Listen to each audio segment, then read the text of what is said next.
Chapter 4 Whispers of Radiance. The air within the cavern was thick, with the lingering scent of damp stone and ancient dust. Arlenna and Caelion stood before the weathered wall that Caelion had spotted earlier, its surface covered in strange, worn carvings.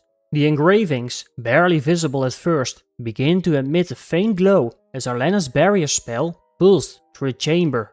The light flickered, reflecting off the moisture that clung to the uneven walls. Arlenna's eyes widened with curiosity. The carvings, they are reacting to mana. That's fascinating. It still does that after so many years. Caelion, however, felt a shiver creep down his spine. Something about this place felt wrong. I don't like this, he muttered. Before he could voice his concerns further, Arlenna took a step forward, her gaze fixed on something ahead. Caelion, there's an entrance here. The space ahead is much brighter. I think it's this way. He followed her lead, and as they stepped through the narrow passage, the sight before them took his breath away. Soft beams of light filtered through the large hole in the ceiling, casting an ethereal glow upon what remained of an ancient temple. Vines and moss clung to the stone like nature's attempt to reclaim what had been abandoned. The air was heavy, charged with something unseen yet undeniable. Arlenna's fingers brushed along the engraved walls, her voice filled with awe.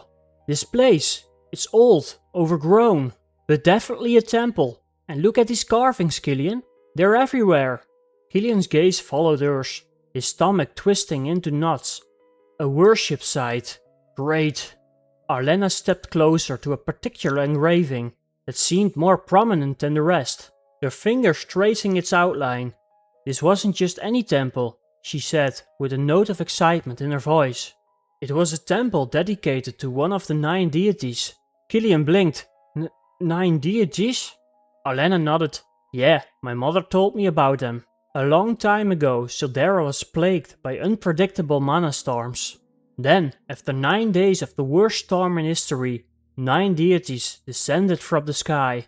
They helped humans, taught them to control mana, to shape the world. They guided civilization forward.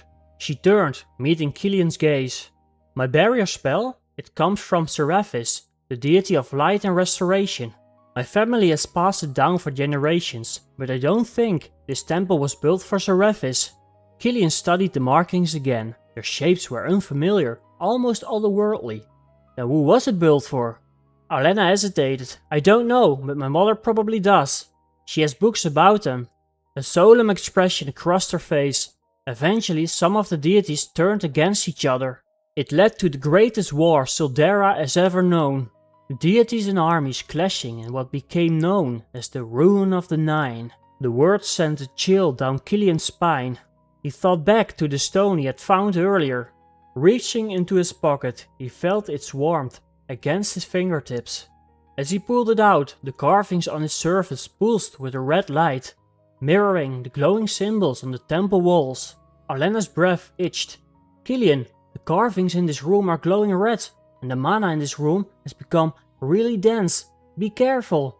The energy around them was thick, almost tangible. Caelion tightened his grip on the stone, his heartbeat quickening. In the center of the chamber, a circular stone altar stood untouched by time. It was simple, yet commanding, its surface pristine, carved despite the years. Without thinking, they stepped forward, drawn by an unspoken force. We should rest for a moment, Caelion murmured. They sat near the altar, the temple's eerie glow illuminating their features. After a moment of silence, Caelion turned to Arlenna. What do you think life was like back then, when the deities walked among humans? Arlenna thought for a moment before speaking. People were deeply devoted. Religion wasn't just belief, it was life.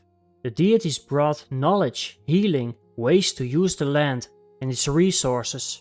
They even created new crops to prevent starvation.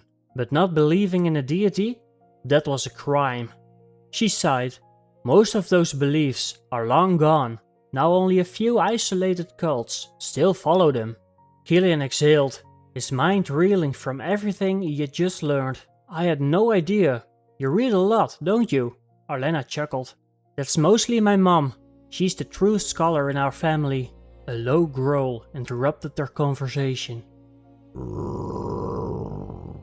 They froze. The sound came from a shadow corner of the temple. Arlenna's pulse quickened. What was that? Caelion rose to his feet, his body tensed. It sounds like a wolf? Then, from the darkness, two glowing red eyes appeared. Slowly a figure emerged, its movements slow and deliberate. The shape was unmistakably that of a wolf, but its presence felt unnatural. Caelion took a slow, uneasy breath. That's definitely a wolf, but I've never seen one with eyes like that.